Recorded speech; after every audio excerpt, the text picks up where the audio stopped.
What's happening, nation? It's Joku. 32-13. The damn Bengals came into our house and slapped the shit out of us. I was so pissed off when this game first ended, but then I thought to myself, well, you kind of had to expect this because we all knew this game was coming. I was putting together my Who Has the Advantage video last night, and about half the damn check marks were on the Bengals side, so I knew, in my heart of hearts. And I was like, man, you can't post this, because I knew damn well there was a legitimate shot that we went out and got blown out in this game. I didn't expect it to happen. I did not want it to happen. Figured it would at least be close, and it was through the first three quarters. But then our defense eventually got wore out because the time of possession in this game was a complete joke. So they got wore down and then eventually started to get burned in the fourth. I'm surprised they lasted as long as they did. And then you got DC sitting on the sidelines. They keep showing him on camera. He's staring off in the space like a dude that's about to retire. It doesn't even look like he wants to be a part of the game anymore. I don't know what it is, but I will tell you what I personally think it is. That dude has not been the same since Henry Ruggs made that terrible damn mistake. And I'm sure it is weighing on that team and that organization extremely heavily, but I guarantee you it's weighing on Carr's heart tremendously. And you can stick the damn blame wherever you want for us losing all these games and going on this skid, but the bottom line is I'm not going to fault Carr for that. That's not something you could just turn the page on and move on. As far as this game goes, I knew it was over as soon as that first possession where we ended up getting that strip sack. Levitt returned it a little bit. We had the ball on our 10-yard line, and I was like, oh, hell yeah, we are punching this in, and this team is going to take off right now. And what do? We run the ball first, which I'm okay with. It's your first possession, you're at the 10-yard line, go ahead and take a shot at it. Plus, we had Peyton Barber on the field, so I was pretty curious to see because I knew the defense wasn't completely keyed in on him. But no, they got stuffed, so be it. Second down, we throw a pass that's short of the line of scrimmage to Waller. He ends up getting blown up. Next pass, check down, Charlie throws it behind Josh Jacobs, tip ball, and we have to settle for 3. As soon as I saw that play calling, the way that whole sequence worked out, we were fucked and everybody knew it. But then our defense steps up. I'm like, hell yeah, we're still in this. 3rd and 6. We get into a beautiful bunch package. We have every person I want to see on the field.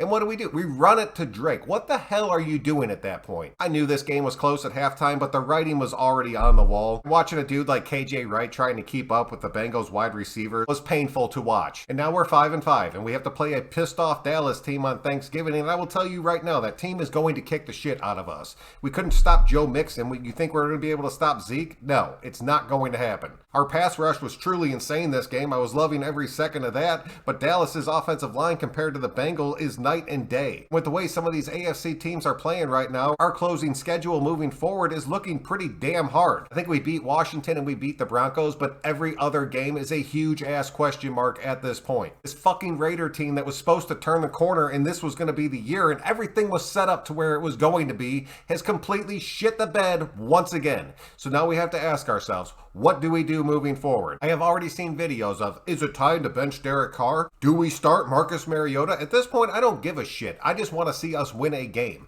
If you want to bring Marcus Mariota in, so be it, because that dude's been riding our bench for 2 seasons now, and I'm really curious to see what he can do, because the one game that I did see him in, even though it completely changed our entire offensive scheme, he looked pretty damn good. And this team needs some kind of spark right now. I do not want to see Derek Carr get benched, but if Derek Carr is going to continue to play the way that he has played for these past 3 weeks, something is going to have to give. Zay Jones had 1 garbage time catch. Bryan Edwards never got the ball. Djax was on the field and never saw a single target. The lack of productivity from our outside wide receivers, because they're not actually getting a shot to do their damn jobs, is driving me fucking insane. And that does fall on Carr, second guessing who he's throwing the ball to. And that's another nod I will give to Mariota, because he does not give a shit who he is airing the ball out to, because he has no connection to any of these guys. He will let that damn thing fly and he will take off running out of the pocket. We have not extended Carr yet, and Carr looks like he doesn't even want to be playing football right now. So you might as well take a look at the other option that you have on your team. If he's a legitimate starter in the league, and I'll tell you right now, Mariota could be starting for about 8 teams across the NFL. If nothing else, he might be able to get a few first downs to keep our damn defense off the field so they're not completely wore out by the 4th.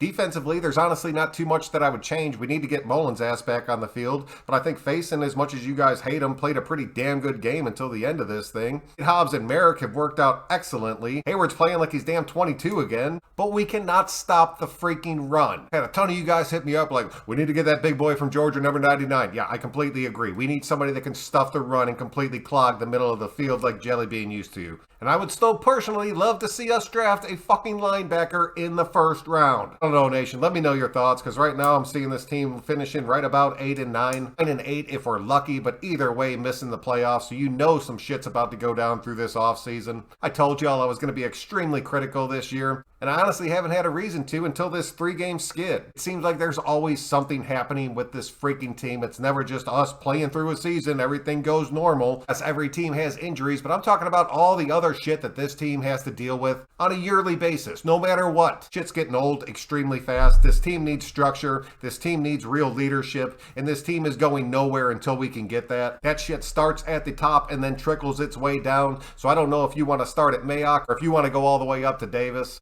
I don't know, man. I'm just completely pissed off and sad again, so we'll catch y'all on the next one, man.